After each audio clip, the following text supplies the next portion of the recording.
Student, आप सभी का अपने इस यूट्यूब चैनल पर स्वागत है। हम लोग एनसीईआरटी में चर्चा कर रहे हैं कोशिका पर, है ना। कोशिका आप लोग पढ़ रहे होंगे, आपको एक टॉपिक क्लियर हो रहा होगा। एनसीईआरटी आप लोग अपने पास रखिए। एनसीईआरटी के एक एक शब्द को समझते हुए हम लोगों को पढ़ना है। हम लोग कल बात कर चुके थे कोशिका की माप, है ना। जरा कुछ मैं क्वेश्चन नहीं करूँगा, मैं सीधा ही चलो बोल देता हूँ। जैसे आपसे कोई पूछता है जो एनसीईआरटी मुख्य रूप से दी गई है, सबसे बड़ी कोशिका कौन सी है ना। सबसे बड़ी कोशिका यदि जंतु में पूछी जाए तो शुतुरमुर्ग का अंडा है ना। सबसे लंबी कोशिका कौन है तो तंत्रिका कोशिका है, वो भी मोटर तंत्रिका कोशिका, है ना। और सबसे छोटी कोशिका पूछी जाए तो माइकोप्लाज्मा है। इतना तो आप लोगों को क्लियर कर लिया था। देखिए एक बात तो दिमाग में आती है कि कोशिका जो है, वास्तव में कोशिका इतना मतलब एक सूक्ष्मतम भाग होने के बावजूद भी इसका बहुत बड़ा योगदान है जीव के लिए। ये तो बात क्लियर हो गई होगी आप लोगों को, क्योंकि जो कोशिका है, कोशिका का कॉन्सेप्ट क्लियर करना, बिना कोशिका के नहीं साइटोलॉजी के आप बायोलॉजी पढ़ो तो ये एक तरीके से अधूरा होगा, है ना। मैं तो कहता हूं जब भी बायोलॉजी की शुरुआत करो पहले उसका जो स्टार्टिंग पॉइंट है, यानी सीधी सी बात है, जब आप किसी भी चीज़ का निर्माण करते हो तो उसकी शुरुआत से जीरो से करते हो कि नहीं करते हो, है ना। देखिए एक सबसे अच्छी बात बताता हूं, जब भी किसी भी जीव की शुरुआत हो, जैसे एक मानव की शुरुआत हुई तो मानव की शुरुआत ऐसा नहीं हुआ कि एक सीधे हम लोग जैसे आप लोग दिख रहे हो, जैसे पूरा मानव समाज देखने को मिल रहा है तो ठीक है, एकदम से ठीक है, एक 50 वर्ष की आयु के व्यक्ति का जन्म हो गया, एक 20 वर्ष की आयु का व्यक्ति का जन्म हो गया, एक 2 वर्ष के आयु के व्यक्ति का जन्म हो गया। ऐसा नहीं होता है, सबकी शुरुआत एक कोशिका से ही होती है।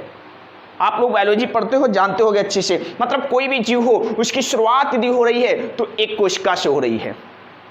ये तो क्लियर हो गया। तो बात आती है कि जब हर एक जीव की शुरुआत एक ही कोशिका से होती है तो फिर कोशिका तो पहले कहीं ना कहीं बनी होगी, है ना। बिल्कुल बात ठीक है। तो ये कोशिका बनी कैसे, यानी कोशिका की शुरुआत कैसे हुई। इसका मतलब है यदि हम कोशिका की शुरुआत पता कर लेंगे तो हम एक जीव की शुरुआत पता कर लेंगे, और एक जीव की शुरुआत को पता कर लेंगे तो ऑटोमेटिक हम लोग बायोलॉजी की कहानी को, बायोलॉजी की गुत्थी को, बायोलॉजी की पहेली को सुलझाने में सफल हो जाएंगे। तो इसके आधार पर देखा जाए तो कहीं ना कहीं पहली बार तो कोशिका बनी ही बनी होगी, ये तो बात 100% क्लियर हो गई। तो वो जो पहली बार कोशिका बनी वो कौन सी कोशिका थी, देखिए मैं बता देता हूं आप लोगों। मुख्य रूप से कोशिका जो होती है, कोशिकाएं जो होती है, कोशिका जो होती है मुख्य रूप से 3 प्रकार की होती है कोशिका, है ना। वैसे मुख्य शब्द जोड़ने के लिए मैं थोड़ा आपको बता देता हूं कि यदि कोई पूछता है कोशिका कितने प्रकार की होती है तब आपका आंसर होगा 3 प्रकार की, और यदि कोई पूछता है मुख्य रूप से कोशिका कितने प्रकार की होगी तब आपका आंसर होगा 2 प्रकार की। यानी कोशिका कितने प्रकार की, दोनों प्रश्नों में अंतर है। कोशिका कितने प्रकार की है तब आपका आंसर होगा 3 प्रकार की, और मुख्य रूप से कोशिका कितने प्रकार की है तब आपका आंसर होगा 2 प्रकार की। अच्छा, और भी परिवर्तन देखने को मिल सकता है। विकास के आधार पर, व्यवस्था क्रम के आधार पर, उत्पत्ति के आधार पर कोशिका कितने प्रकार की है तब आपका आंसर होगा 3 प्रकार की। किंतु यदि पूछा जाए केंद्रक के आधार पर कोशिका कितने प्रकार की है तब आंसर होगा 2 प्रकार की। आप कहोगे सर इन 2-3 के नंबर में बड़ा उलझ गए। उलझना नहीं है, यहां पे आके आपको सुलझना है, ठीक है। चलिए एनसीईआरटी को ही मैं फॉलो करूंगा, एनसीईआरटी से मैं कॉन्सेप्ट क्लियर करते हुए एनसीईआरटी पर ही चलूंगा। मैं एनसीईआरटी के एक वर्ड को पढ़ूंगा, आप लोग मेरी बात सुनते रहिए, समझते रहिए, पढ़ते रहिए। देखिए क्या होता है, सबसे पहले जब जीवन की शुरुआत हुई, तो शुरुआत जब हुई तो कोई ना कोई मतलब शुरुआत करने के लिए जब पहली बार किसी भी कार्य की शुरुआत करते हो तो वो कार्य एक कैसा होता है, एक पूर्णतः विकसित नहीं होता, ऐसे कर सकते हो। जैसे छोटा सा बालक है, उससे कहा गया कि चलिए छोटा आ लिख के दिखाओ, तो प्रारंभ में वो ऐसे कहते हो, ऐसे एक चूल्हा बनाओ, है ना, फिर एक और चूल्हा इससे लगा हुआ बनाओ, और फिर ऐसे करो, और इसके बाद एक इस प्रकार से खींचो, ऐसे लिख दो, छोटा आ हो गया। ऐसे लिखते हो कि नहीं लिखते हो, ऐसा थोड़ी सीधे हुआ आया और लिखता है अमन आम खाता है ना। ऐसे तो कोई नहीं लिखते देखा होगा आप लोगों ने कि उसका जन्म हुआ, है ना, अभी जन्म देख के मम्मी आज हम स्कूल जाएंगे, आज हम लिखने वाले हैं। हम लोग तो पूरा हिंदी पढ़ लेते हैं, चलो चलो आज हम लोग नीट पढ़ने चलते हैं, ऐसा तो कभी नहीं देखा होगा आप लोगों ने, है। मतलब इसकी शुरुआत होती है बड़ी छोटे छोटे शब्दों से शुरुआत होती है, उसको पहले विद्यालय ले जाया जाता है, उसके कॉन्सेप्ट को क्लियर किया जाता है, उसकी शुरुआत करते हैं, कैसे शुरू करना, क्या करना है, सब बातों करते कि नहीं करते। तो इसी प्रकार से जब पहली बार कोशिका बनी होगी तो सीधा एकदम से विकसित कोशिका नहीं बनी होगी। इसके मतलब जो पहली बार कोशिका बनी वो एक सरलतम कोशिका रही होगी, क्योंकि देखो जो ये आ है कितना सरल है, एक चूल्हा ऐसे बनाओ, एक ऐसे बनाओ, एक ऐसे करो, ऐसे करो, ये करो, और ये थोड़ा इससे अंतर दिखता है ना। ये आप लोग लिखते हो, ये छोटे बच्चे लिखते हैं ना, ये बड़ा सरलतम, बुकों को देख लो, उनकी बुकें बड़ी सरलतम लैंग्वेज की होती हैं। आप लोगों की बुक देखो कितनी, उनकी अपेक्षा काफी अंतर देखने को मिलता है। तो सीधी बात है, एक तो कॉन्सेप्ट क्लियर हुआ कि पहली बार जो कोशिका बनी होगी उसका विकास बिल्कुल सरलतम रहा होगा, ये तो क्लियर हुआ कि नहीं हुआ, उनका विकास बिल्कुल सरलतम रहा होगा, बिल्कुल जीरो से एक तरीके से मानसिक शुरुआत हो रही है। तो मतलब जो सबसे पहले कोशिका बनी वो कोशिका थी कौन? समझो मेरी बात बहुत ध्यान से, वो कोशिका तुम्हारी थी प्रोकैरियोटिक कोशिका। Prokaryotic cell. अच्छा, इसका नाम प्रोकैरियोटिक सेल क्यों पड़ा? प्रो मतलब होता है प्राचीनतम, प्रिमिटिव, है ना, पहले, क्या बोल सकते हो, पहले। और कैरियोटिक का मतलब होता है कैरियन अर्थात केंद्रक, कैरियो का अर्थात केंद्रक, तो केंद्रक से पहले अर्थात जो कोशिका केंद्रक के विकास के पहले बनी उसे प्रोकैरियोटिक कहते हैं। अब सीधी सी बात है, जो किसी के बनने से पहले बना हो अर्थात वो चीज थी ही नहीं, है ना। आपने नहीं सुना होगा, जैसे आप लोग देखते हो, सुना होगा, जैसे आपसे कोई कहता है कि ऐसा करो, ये काम इस कार्य के पहले होगा, ये कार्य इस कार्य के पहले होगा। जैसे एग्जाम्पल तौर पर, जैसे आपने देखा होगा किसी का बर्थडे है ना, तो उसने कहा देखो एक काम करते हैं, हाँ क्या करते हैं, कहा देखो हम लोग डीजे पार्टी, डिस्को पार्टी करने से पहले केक को काटेंगे। करते ऐसे कि नहीं करते? तो मतलब डिस्को पार्टी करने से पहले केक काटेंगे, अर्थात डिस्को पार्टी अभी नहीं हुई है, पहले केक काटी गई है, उसके बाद डिस्को पार्टी हुई। ऐसा होता है कि नहीं? पहले आप डांस वांस नहीं कर रहे हो, पहले आप, क्योंकि आपने क्या बोला, डांस करने से पहले केक काटेंगे, ऐसा बोलते कि नहीं बोलते? अर्थात अभी डांस नहीं हुआ है, डांस तब होगा जब केक कटेगी। तो इसमें क्या लिखा, अर्थात केंद्रक से पहले। तो ऐसी कोशिका जो केंद्रक से पहले बनी, और जब केंद्रक से पहले बनी तो इसका मतलब तो ये हुआ कि उसमें केंद्रक है ही नहीं। कॉन्सेप्ट क्लियर हुआ कि नहीं हुआ?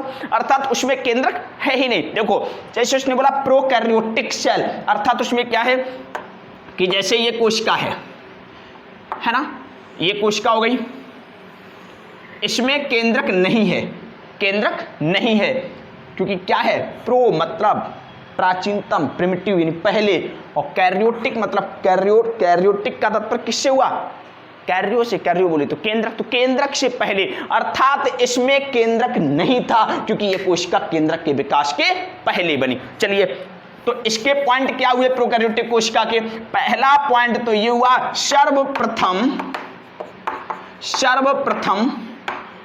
बनने वाली सेल है, सर्वप्रथम बनने वाली सेल है।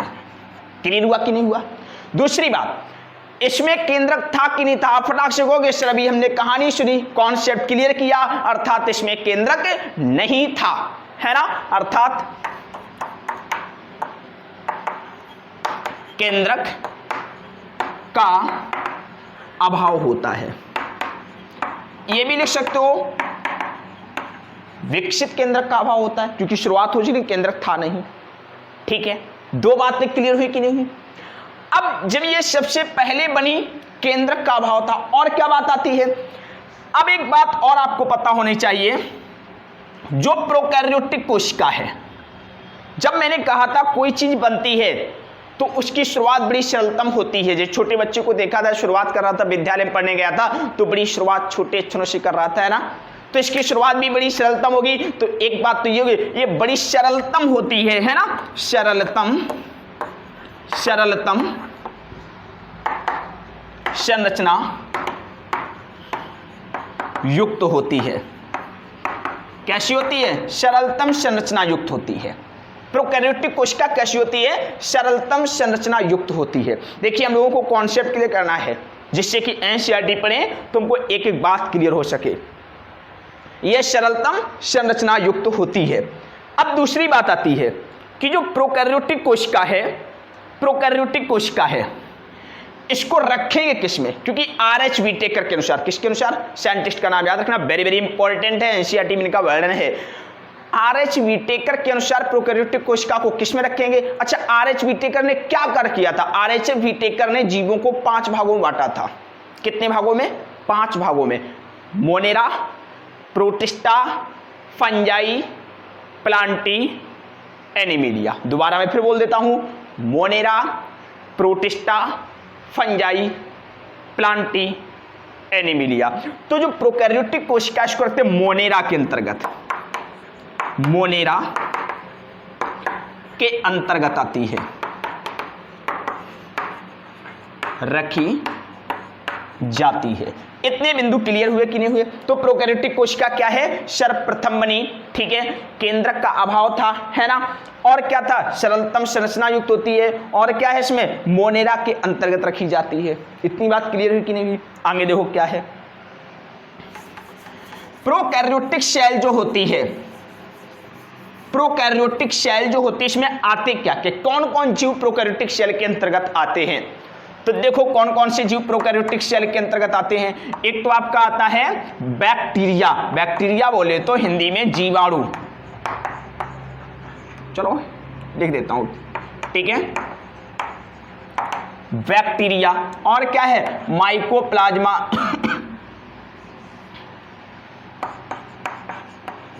माइकोप्लाज्मा, नॉस्टॉक एनावीना, सीधा आप नॉस्टॉक एनावीना से बेहतर है, चलो लिख लीजिए यहां पे, नॉस्टॉक एनावीना। एक नाम और लिख लीजिए,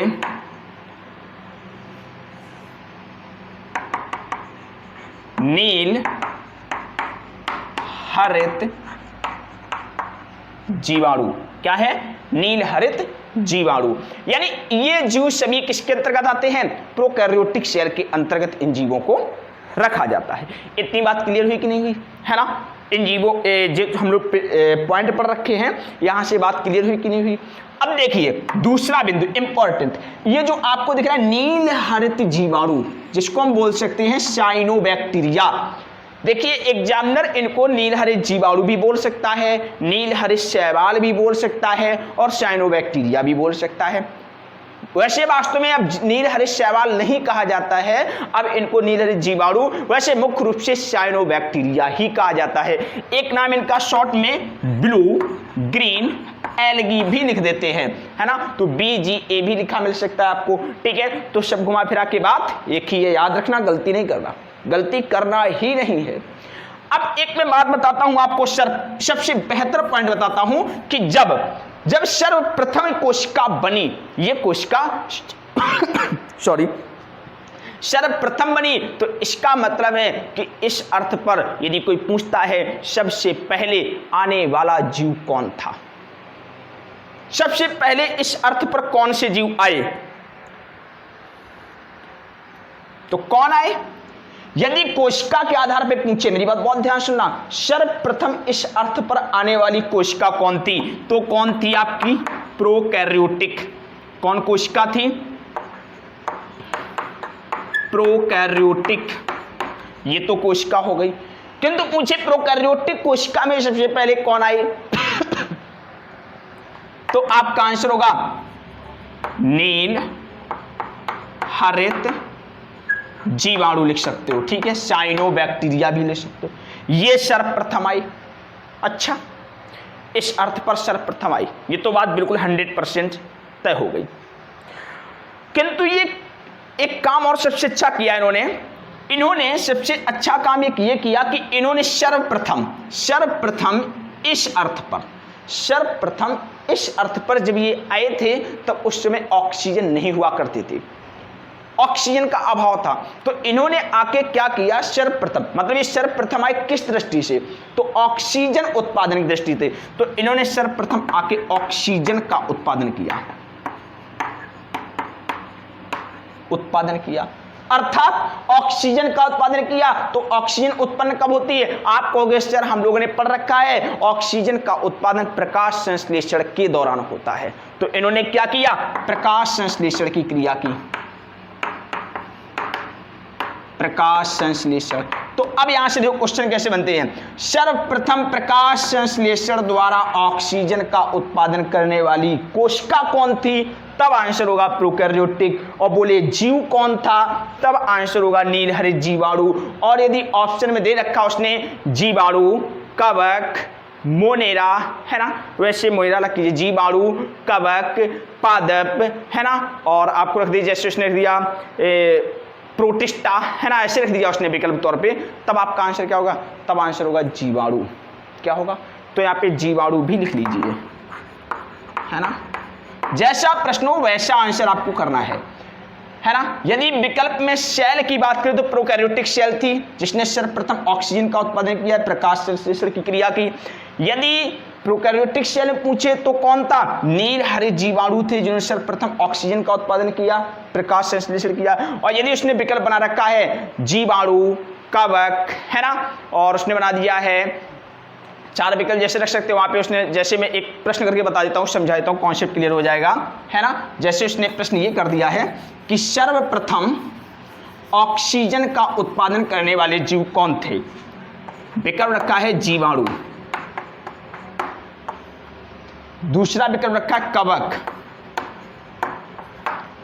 तीसरा विकल्प रखा है उसने, तीसरा विकल्प, हाँ चलिए,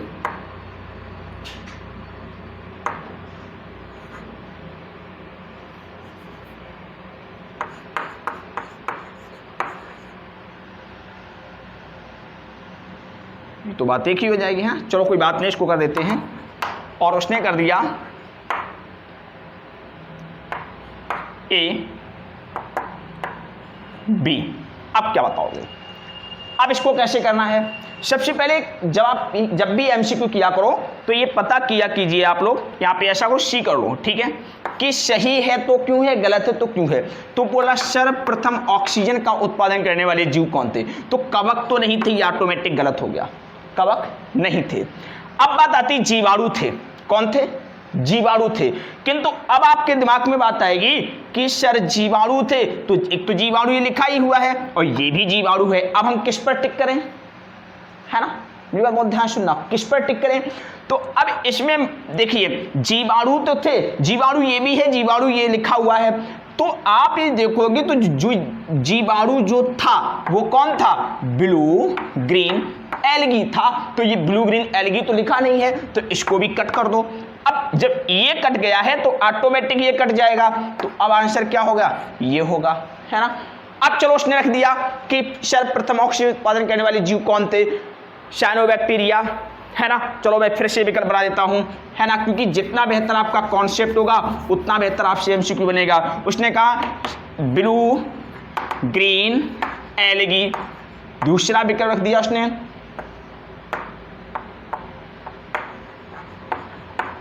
जीवाणु, और तीसरा विकल्प लिख दिया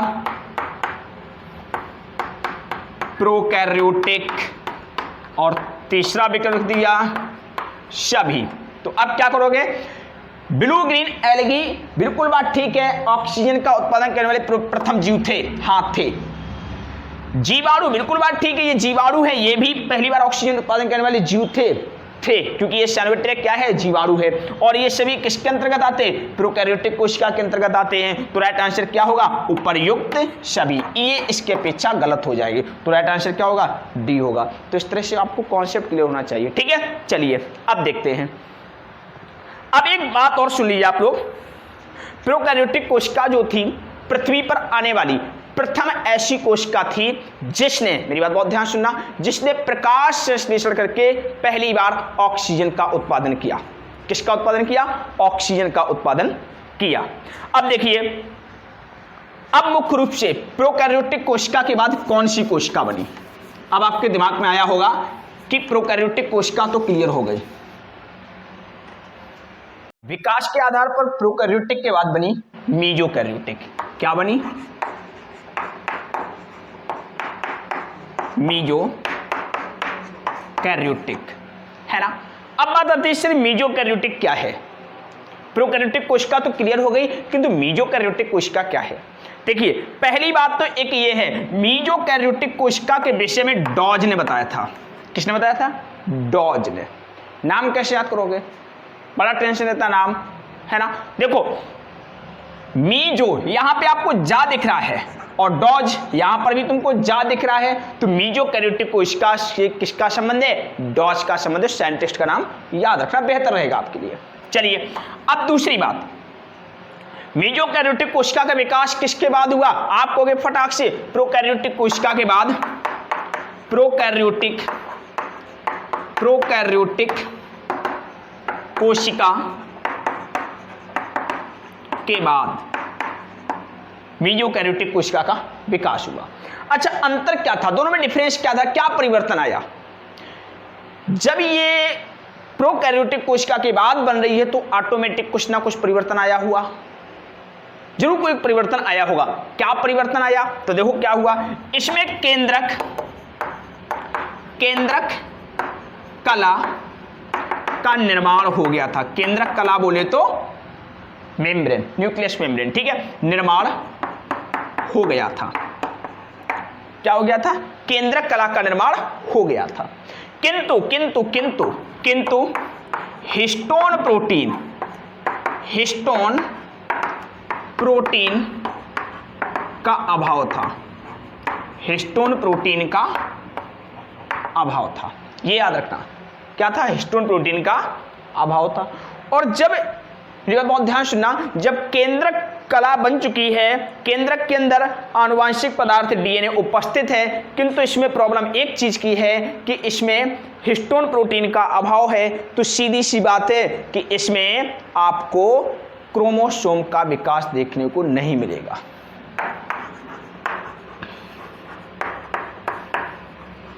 क्रोमोसोम का विकास नहीं होता है।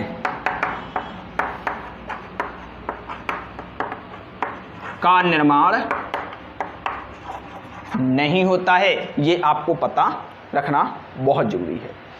तो मीजोकैरियोटिक कोशिका में क्या होता है? क्रोमोसोम का विकास तुमको देखने को नहीं मिलेगा, अर्थात क्रोमोसोम के निर्माण होना इसमें असंभव है, क्योंकि इसमें हिस्टोन प्रोटीन नहीं पाई जाती है। अब एक बात आती है कि ठीक है, मैंने मान लिया कि ये मीजोकैरियोटिक कोशिका है, दिन वाले साइंटिस्ट डॉज हो गए, प्रोकैरियोटिक कोशिका की बात बनी, किंतु इसका एग्जाम्पल क्या है? क्योंकि जब तक आप इसका एग्जाम्पल आपको पता नहीं होगा तब तक ये क्वेश्चन भी अधूरा रहेगा और आपको लगेगा कि एनसीईआरटी से बाहर है। देखिए बताता हूं, इसका एग्जाम्पल है डायनोफ्लैजिलेट। इसका एग्जाम्पल क्या है? डायनोफ्लैजिलेट। क्या इसका एग्जाम्पल?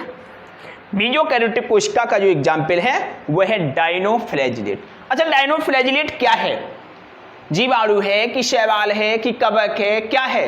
तो डायनोफ्लैजिलेट शैवाल है। क्या है? शैवाल है।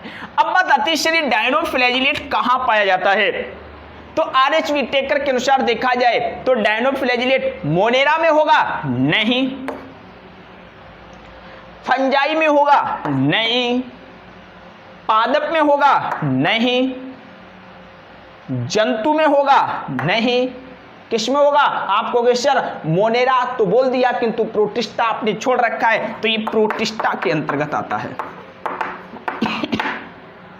किसके अंतर्गत आता है? प्रोटिस्टा के अंतर्गत। अच्छा अब एक बात आती है, ठीक है मैंने मान लिया कि जो मीजोकैरियोटिक कोशिका है इसमें इसका एग्जाम्पल डायनोफ्लैजिलेट है, ये प्रोटिस्टा के अंतर्गत आती है। अब इसके बाद क्या विकास प्रक्रिया रुक गई? नहीं, विकास प्रक्रिया जारी है। याद रखना, विकास तब भी जारी था, विकास अब भी जारी है। विकास तब भी जारी था, विकास अब भी जारी है। विकास प्रक्रिया नहीं रुकी हुई है। फिर कहोगे सर किसका निर्माण हुआ? देखिए मीजोकैरियोटिक कोशिका के बाद यूकैरियोटिक कोशिका का विकास होता है। किसका होता है? यूकैरियोटिक कोशिका का विकास होता है। डायनोफ्लैजिलेट आपको पढ़ना हो तो कहाँ जाना पड़ेगा, RS विटेकर की जाके पढ़िए, प्रोटिस्टा में आपको देखने को मिल जाएगा। अब कोशिका आपकी बनती है यूकैरियोटिक। यूकैरियोटिक कोशिका का विकास हुआ, यूकैरियोटिक कोशिका बनी। क्या बनी, यूकैरियोटिक कोशिका। अब देखो बहुत ध्यान से, पहला बिंदु, यूकैरियोटिक कोशिका किसके बाद बनी, आप कहोगे सर विकास के आधार पर देखा जाए तो मीजोकैरियोटिक के बाद बनी। जब यूकैरियोटिक कोशिका मीजोकैरियोटिक के बाद बन रही है तो इसमें ऑटोमेटिक कुछ ना कुछ परिवर्तन आया हुआ। तो ये कैसे होगी, जब ये प्रोकैरियोटिक से बेहतर है मीजोकैरियोटिक क्योंकि बाद में बनी, और यूकैरियोटिक तो मीजोकैरियोटिक के बाद भी बन रही है, अर्थात ये मीजोकैरियोटिक से भी ज्यादा होगी। तो सबसे ज्यादा विकसित कोशिका कौन है, यूकैरियोटिक। तो बोल सकते हो विकसित कोशिका होती है, ये विकसित कोशिका है। पूर्ण विकसित कोशिका ऐसे बोल सकते हो, क्या पूर्ण विकसित कोशिका है, राइट आंसर ही होगा, क्या होगा, पूर्ण विकसित कोशिका है। अच्छा ठीक है, मान लिया। अब क्या इसमें क्या खास बात, क्या परिवर्तन हो गया था, प्रोकैरियोटिक में क्या था, प्रोकैरियोटिक में आप कहोगे सर केंद्रक नहीं था, हिस्टोन प्रोटीन नहीं थी, सभी के सभी नाभिकीय पदार्थ कोशिका द्रव्य में स्वतंत्र अवस्था में पड़े हुए थे। फिर विकास हुआ, मीजोकैरियोटिक बनी, वहां पे केंद्रक आ गया किंतु हिस्टोन प्रोटीन अभी भी नहीं आई है। तो फिर यूकैरियोटिक में क्या हुआ होगा, हिस्टोन प्रोटीन केंद्रक व हिस्टोन प्रोटीन, केंद्रक व हिस्टोन प्रोटीन का निर्माण होने से डीएनए एक संघनित रूप धारण करके, संघनित रूप धारण करके क्रोमोसोम बनाने में सफल हुआ। यानी यहां पर तुमको क्या दिख रहा है, केंद्रक तो है ही, क्लियर हुआ, हिस्टोन प्रोटीन आ गई, आगे की ना आगे, बाद में किसका निर्माण हो सका, क्रोमोसोम का निर्माण हो सका, अर्थात यूकैरियोटिक वास्तव में एक विकसित कोशिका है। ये बात क्लियर हो गई। आप कहोगे इसके एग्जाम्पल क्या है, अभी मैं आपको समझा रहा हूं, डिटेल में भी हम लोग पढ़ेंगे, एनसीईआरटी भी पढ़ेंगे, आप लोग पूरा एक एक कॉन्सेप्ट क्लियर करेंगे। अब इसके एग्जाम्पल क्या क्या है यूकैरियोटिक कोशिका जो है, यूकैरियोटिक कोशिका, यूकैरियोटिक कोशिका के एग्जाम्पल RH विटेकर के अनुसार देखा जाए तो यूकैरियोटिक कोशिका मोनेरा, प्रोटिस्टा, फंजाई, प्लांटी यानी पादप जगत और जंतु जगत, ये RH विटेकर के 5 थे कि नहीं थे। मोनेरा में तो आपका हो गया था क्या, आप कहोगे सर प्रोकैरियोटिक थी, कौन सी कोशिका थी, प्रोकैरियोटिक, प्रोकैरियोटिक कोशिका थी। प्रोटिस्टा में क्या था, आप फटाक से कहोगे सर प्रोटिस्टा में मीजोकैरियोटिक थी, हाँ, किंतु याद रखना इसमें मीजोकैरियोटिक तो थी, मीजोकैरियोटिक कोशिका तो थी, किंतु वो डायनोफ्लैजिलेट, डायनोफ्लैजिलेट तक ही सीमित थी। किंतु इसमें एक खास बात और है कि जो शेष जीव बचे थे वो सभी यूकैरियोटिक कोशिका को फॉलो कर रहे थे। तो यूकैरियोटिक कोशिका किसमें हो गई, आप कहोगे तो सर प्रोटिस्टा भी यूकैरियोटिक कोशिका को रखता है, फंजाई भी यूकैरियोटिक कोशिका को रखता है, पादप भी यूकैरियोटिक कोशिका को रखता है और जंतु भी यूकैरियोटिक कोशिका को रखते हैं। तो यहाँ पे क्या क्लियर हुआ, मोनेरा में प्रोकैरियोटिक कोशिका, प्रोटिस्टा में 2 प्रकार की कोशिका देखने लगेगी, मीजोकैरियोटिक डायनोफ्लैजिलेट के लिए शेष यूकैरियोटिक कोशिका को दर्शाते हैं। फंजाई, पादप और जंतु किसको दर्शाते हैं? यूकैरियोटिक कोशिका। तो यूकैरियोटिक कोशिका के एग्जाम्पल क्या हो गई? प्रोटिस्टा हो गया, फंजाई हो गया, पादप हो गया, जंतु हो गया। यूकैरियोटिक कोशिका के थे ये। अब प्रोकैरियोटिक कोशिका के एग्जाम्पल क्या हो गई? मोनेरा में आने वाले सभी जीव। और मीजोकैरियोटिक कोशिका में प्रोटिस्टा के अंदर डायनोफ्लैजिलेट मीजोकैरियोटिक कोशिका का सबसे बेहतर एग्जाम्पल माना जाता है। आगे देखो यहाँ पे सॉरी, अब यहाँ पे इतनी बात क्लियर होने के बाद अब आपको एक बात क्लियर हो गई होगी। आप कहोगे सर एक बात बताओ हमको कि आपने एक बात देखी थी कि विकास के आधार पर 3 प्रकार की कोशिकाएं थी। प्रोकैरियोटिक, प्रोकैरियोटिक सबसे पहले बनी, उसके बाद मीजोकैरियोटिक बनी और जस्ट उसके बाद आपकी बनी यूकैरियोटिक। यूकैरियोटिक बनी कि नहीं बनी? यूकैरियोटिक कोशिका बनी। प्रोकैरियोटिक कोशिका में आपने देखा था, आपको एक मिला था ब्लू ग्रीन एल्गी, अर्थात बोले क्या है ये? शैवाल। वर्तमान में से हम लोग बैक्टीरिया बोलते हैं, साइनोबैक्टीरिया। मीजोकैरियोटिक में आपने देखा था कि डायनोफ्लैजिलेट था। ये क्या है? आप कहोगे सर शैवाल। क्या है? शैवाल। और यूकैरियोटिक कोशिका में आपने देखा था पादप आए थे। पादप आए थे कि नहीं आए थे? तो जो इन 2 शैवालों को छोड़कर, यानी इन शैवालों को छोड़कर, और भी सवाल है, उनको छोड़कर जो आपको, जैसे आपने देखा होगा आरएस विटेकर में जब पादप जगत पढ़ते हो तो वहां पे 3 शैवालों को 3 भागों में बांटा गया है, क्लोरोफाइसी, फियोफाइसी, रोडोफाइसी, यानी हरे शैवाल, भूरे शैवाल और लाल शैवाल, है ना। ये 3 भागों में बांटा गया। तो ये तीनों किसके अंतर्गत आते हैं? पादप में। यहां पर भी तुमको शैवाल देखने को मिल रही। अर्थात एक बात आपके दिमाग में यहां से स्पष्ट हो गई कि चाहे प्रोकैरियोटिक कोशिका हो उसमें भी शैवाल, मीजोकैरियोटिक कोशिका हो उसमें भी शैवाल, यूकैरियोटिक कोशिका हो उसमें भी शैवाल। अर्थात शैवाल ऐसे प्राणी हैं जो तीनों कोशिकाओं में देखने को मिलते हैं। क्लियर हुआ कि नहीं हुआ? अब बेशक इनको यहाँ पे हम लोग बैक्टीरिया कह रहे हो, लेकिन वैज्ञानिक आपको एग्जामिनर आपको इस तरह से क्वेश्चन पूछ सकता है, क्योंकि साइंटिस्ट वर्तमान में इसको बैक्टीरिया कहते हैं, लेकिन इस शैवाल के अंतर्गत भी आते थे। क्लियर हुआ कि नहीं हुआ? आगे देखो। अब आप कहोगे सर ठीक है, इतना सब क्लियर हो गया, एक बात और आपको मैं बताता हूं।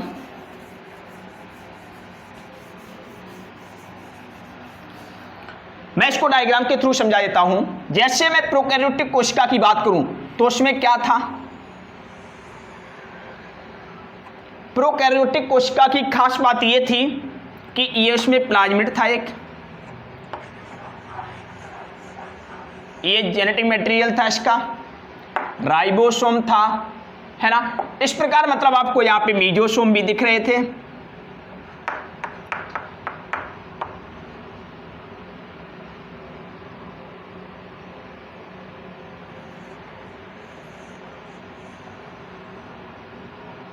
मीजोसोम भी दिख रहे थे।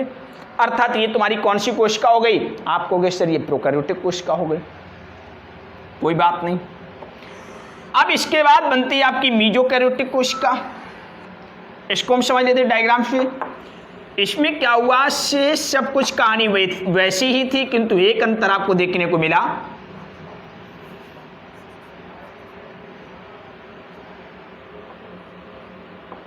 केंद्रक का निर्माण हो गया। किसका निर्माण हो गया? केंद्रक का। और क्या है? डीएनए भी है। शेष बाकी सब कहानी वही है ना। इसके बाद आगे विकास हुआ और कौन सी कोशिका बनकर तैयार हुई? यूकैरियोटिक कोशिका बनी।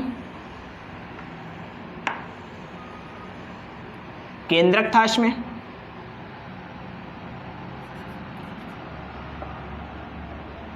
क्या था इसमें?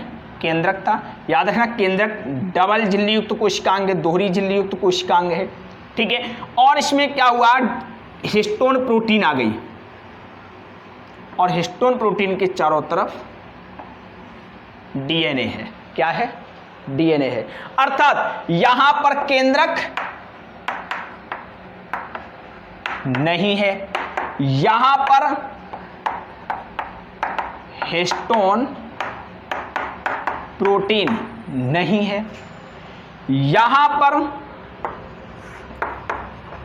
हिस्टोन प्रोटीन नहीं है, और यहां पर सभी की सभी देखने को मिल रहे हैं। केंद्रक भी देखने को मिल रहा है, हिस्टोन प्रोटीन भी देखने को मिल रहा है, डीएनए भी देखने को मिल रहा है। तो बता दीजिए सबसे सरलतम कौन हुआ? आप कहोगे सर इसका तो बड़ा आसान फिगर है, एक छोटा बालक भी बना देगा।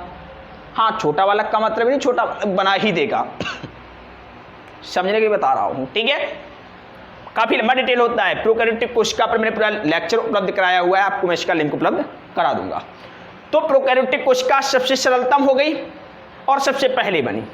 एक कॉन्सेप्ट क्लियर हुआ, इसमें केंद्रक झिल्ली नहीं होती है, हिस्टोन प्रोटीन नहीं होती है। क्लियर हुआ? यहां पर क्या है, ये मीजोकैरियोटिक कोशिका जो प्रोकैरियोटिक कोशिका के बाद बनी, इसमें हिस्टोन प्रोटीन नहीं होती है, किंतु केंद्रक का निर्माण हो जाता है। फिर इसके बाद बनती है आपकी यूकैरियोटिक कोशिका, इसमें हिस्टोन प्रोटीन भी होती है, केंद्रक भी होती है। ये सबसे विकसित सेल मानी जाती है कि नहीं है? और ये सबसे विकसित सेल होने का मुख्य कार्य क्या है? क्रोमोसोम, इसमें डीएनए और हिस्टोन प्रोटीन के संघनित रूप से क्रोमोसोम का निर्माण हो जाता है ना? क्लियर हुआ कि नहीं हुआ? तो सबसे पहले प्रोकैरियोटिक, फिर बनी मीजोकैरियोटिक और अंत में बनती है आपकी यूकैरियोटिक, है ना? अब आगे देखिए आपको, अब एक बात आती है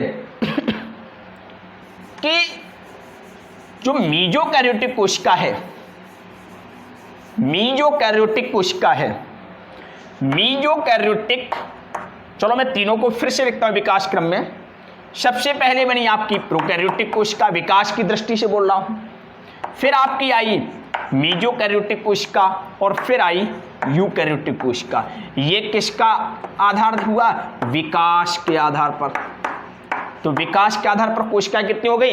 3 प्रकार की, प्रोकैरियोटिक, मीजोकैरियोटिक, यूकैरियोटिक। क्लियर? किंतु यदि केंद्रक के आधार पर देखा जाए, केंद्रक, यदि केंद्रक उपस्थित है तो होगी यूकैरियोटिक, और यदि केंद्रक अनुपस्थित है तो होगी आपकी प्रोकैरियोटिक। क्या होगी? प्रोकैरियोटिक होगी। तो केंद्रक की उपस्थिति और अनुपस्थिति के आधार पर कोशिकाएं 2 होती हैं, यूकैरियोटिक और प्रोकैरियोटिक। कोई डाउट? अब देखिए एक बात मैं आपको और बता देता हूं, विकास के आधार पे 3 हो गई, केंद्रक के आधार पे 2 प्रकार की कोशिका हो गई। अब देखिए यहां पे प्रोकैरियोटिक कोशिका जो होती है और मीजोकैरियोटिक और यूकैरियोटिक, मीजोकैरियोटिक को देने वाले साइंटिस्ट कौन थे? देखिए नाम कैसे याद रखोगे, मैं बता चुका हूं। प्रोकैरियोटिक,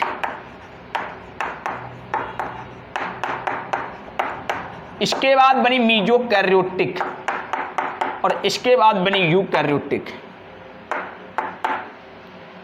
देखिए यहां पे आपको जा दिख रहा होगा, तो इसको दिया डॉज ने। याद हो गया कि नहीं हो गया? किसने दिया? डॉज ने। और ये जो है आपकी प्रोकैरियोटिक और यूकैरियोटिक, इसको देने वाले साइंटिस्ट थे डॉटरी। कौन थे? डॉटरी, है ना? ये भी डॉट से शुरू है, ये भी डॉट से शुरू है, ये डबल दी तो डॉटरी हो गए, ये मीजो है तो डॉज हो गए। कितना आसान है याद करना। अब चलिए हम लोग एनसीईआरटी पर भी थोड़ी चर्चा कर लेते हैं, है ना? तो ये बात आपको कॉन्सेप्ट क्लियर हुआ होगा, कितने प्रकार की कोशिकाएं होती हैं, है ना? किस साइंटिस्ट का संबंध किस कोशिका से है, एक ये भी आपको पढ़ने को मिला होगा। ठीक है, अब हम लोग एनसीईआरटी में प्रोकैरियोटिक कोशिका को देख लेते हैं। प्रोकैरियोटिक कोशिका, प्रोकैरियोटिक कोशिका जीवाणु, नीलहरित शैवाल, माइकोप्लाज्मा और पीपीएलओ अर्थात प्लूरोनिमोनिया सम जीव मिलते हैं। बिल्कुल बात ठीक है, प्रोकैरियोटिक मैंने आपको यही जीव बताए थे। आगे क्या लिखा हुआ है? सामान्यतः ये यूकैरियोटिक कोशिका से बहुत छोटी है। याद रखना, प्रोकैरियोटिक कोशिका, देखिए प्रोकैरियोटिक कोशिका यूकैरियोटिक कोशिका से छोटी होती है। प्रोकैरियोटिक कोशिका यूकैरियोटिक की कोशिका की अपेक्षा तीव्र गति से विभाजित होती है। प्रोकैरियोटिक कोशिका यूकैरियोटिक कोशिका की तुलना में सरलतम होती है। प्रोकैरियोटिक कोशिका यूकैरियोटिक कोशिका से पहले बनी। प्रोकैरियोटिक कोशिका में यूकैरियोटिक कोशिका के समान हिस्टोन प्रोटीन नहीं होती है। प्रोकैरियोटिक कोशिका में यूकैरियोटिक के समान विकसित केंद्रक नहीं होता है। प्रोकैरियोटिक कोशिका में यूकैरियोटिक के समान प्रोकैरियोटिक कोशिका में यूकैरियोटिक कोशिका के समान झिल्ली युक्त कोशिकांग नहीं होते हैं।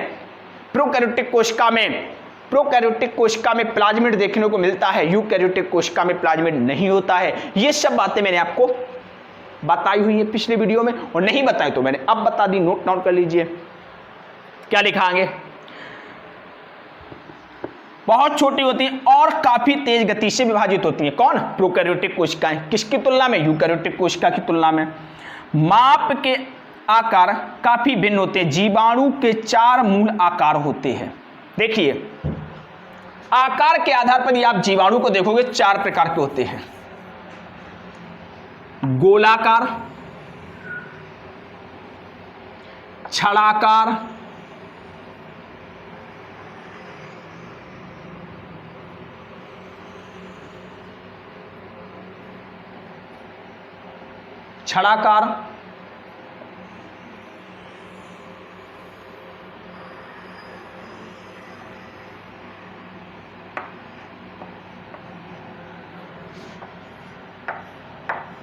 सर्पीलाकार,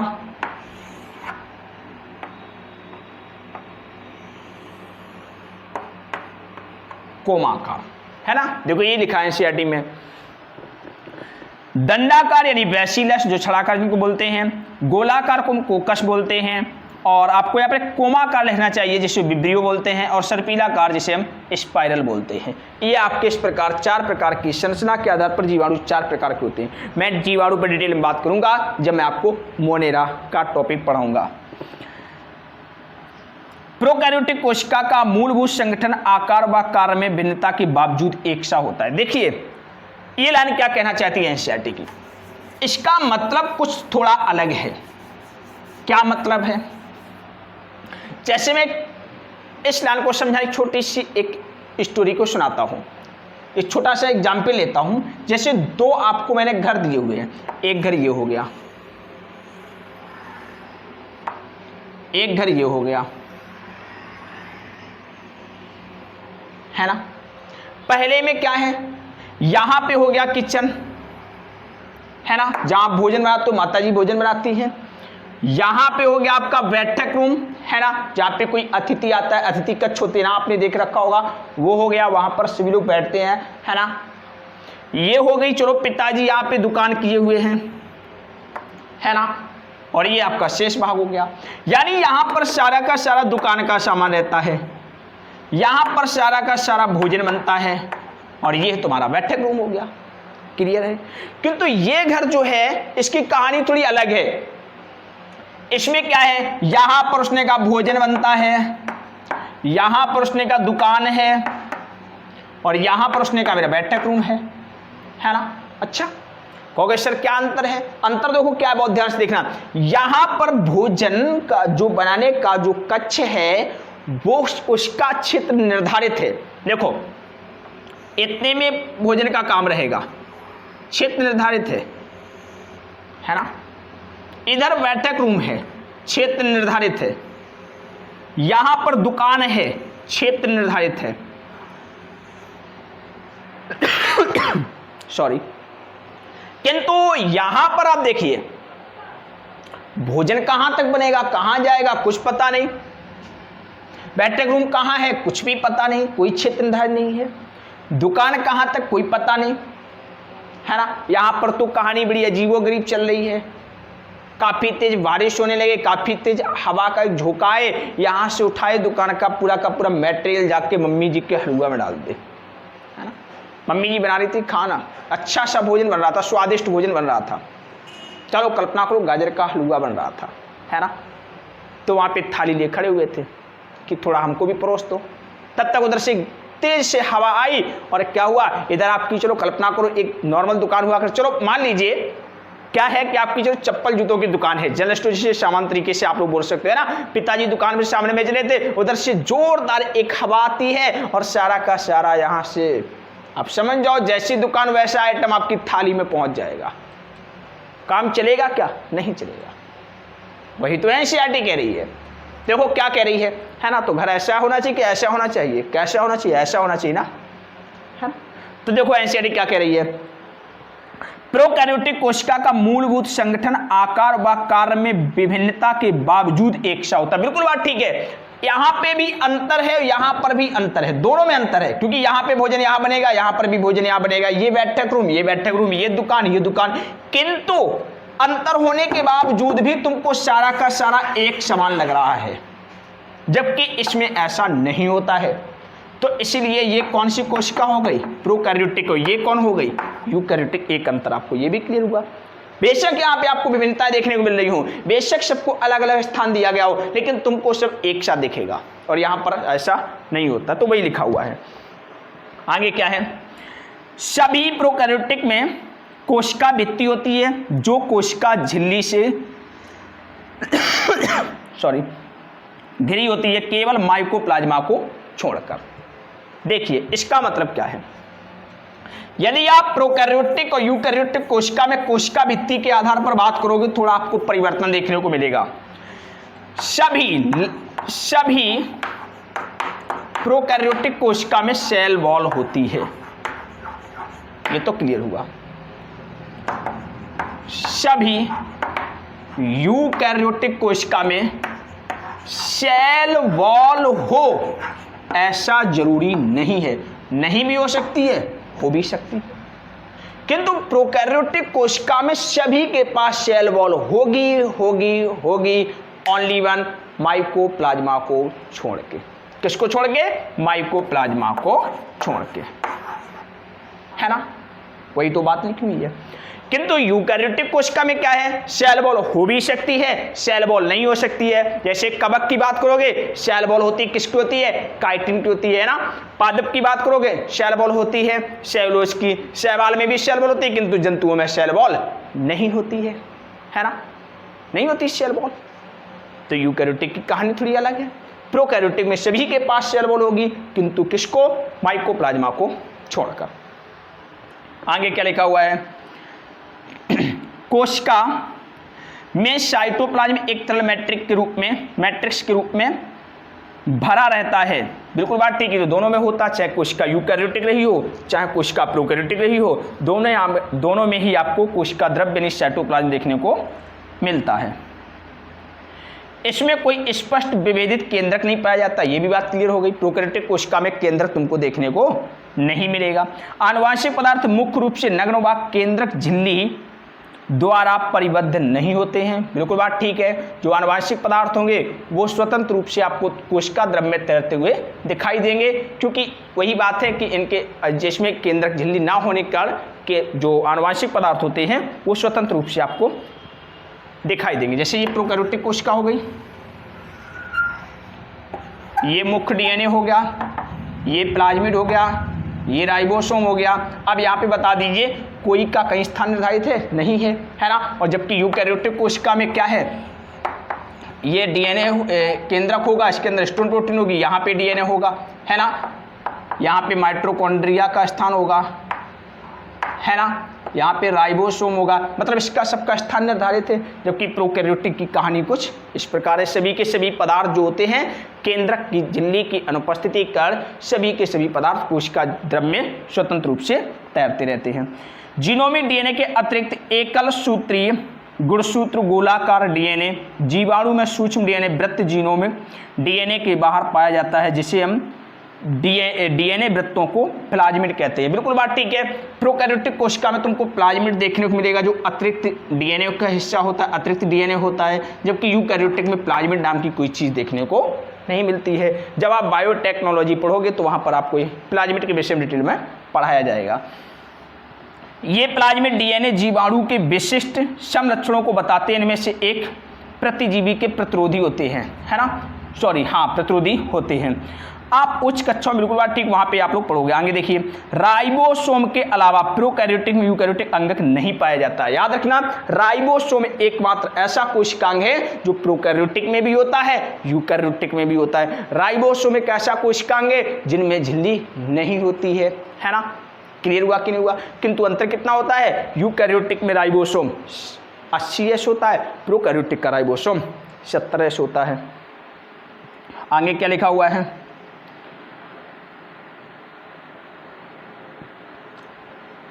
देखिए इसमें प्रोकैरियोटिक में कुछ विशेष प्रकार के अंतर्विष्ट मिलते हैं। बिल्कुल बात ठीक है, मैंने पिछले लेक्चर बता रखा है आपको। अंतर्विष्ट पिंड जो पाए जाते हैं ये भी झिल्ली रहित कोशिकांग होते हैं, जो कि किस में मिलते हैं, प्रोकैरियोटिक कोशिका में। प्रोकैरियोटिक की यह विशेषता कि उसमें कोशिका झिल्ली एक विशिष्ट विभेदित आकार में मिलती है जिसे मीजोसोम कहते हैं। ये तत्व कोशिका झिल्ली अंतर्वलित होते हैं। देखिए मीजोसोम की कहानी क्या है, प्रोकैरियोटिक कोशिका में एक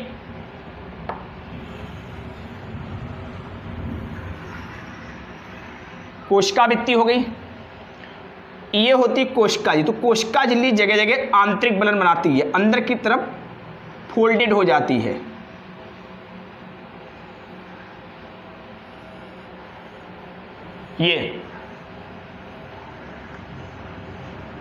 ये तो इनको क्या कहते हैं, मीजोसोम बोलते हैं। अच्छा, मीजोसोम क्या काम करता है? मीजोसोम जो होता है वो माइटोकॉन्ड्रिया के समान कार्य करता है, अर्थात इसमें माइटोकॉन्ड्रिया नहीं होता। तो एक अंतरों क्लियर हो गया, प्रोकैरियोटिक कोशिका में माइटोकॉन्ड्रिया के स्थान पर मीजोकैरियोटिक होते हैं, जबकि यूकैरियोटिक कोशिका में माइटोकॉन्ड्रिया देखने को मिलते हैं। तो इस प्रकार आपने एनसीईआरटी में पूरा कॉन्सेप्ट क्लियर किया, मीजोकैरियोटिक तक की हम लोग बात पूरी की। कोशिका आवरण एवं उनके रूपांतरण, इस पर हम लोग अगली क्लास में चर्चा करेंगे। आप लोगों को पूरा एनसीईआरटी पढ़ाया जाएगा, आपको यह पूरा कॉन्सेप्ट समझाया जाएगा। आप लोग पढ़ते रहिए, लाइक शेयर कमेंट कीजिए। यदि आपको किसी प्रकार का कोई डाउट है तो कमेंट कीजिए, आपके डाउट का यहाँ पे पूरा कॉन्सेप्ट विद कॉन्सेप्ट से आपकी जो भी समस्या होगी उसको यहाँ पर आपकी समस्या का समाधान पूरा किया जाएगा। यदि आपको हमारी क्लास पसंद आ रही है तो चैनल को सब्सक्राइब करना मत भूलिए। धन्यवाद।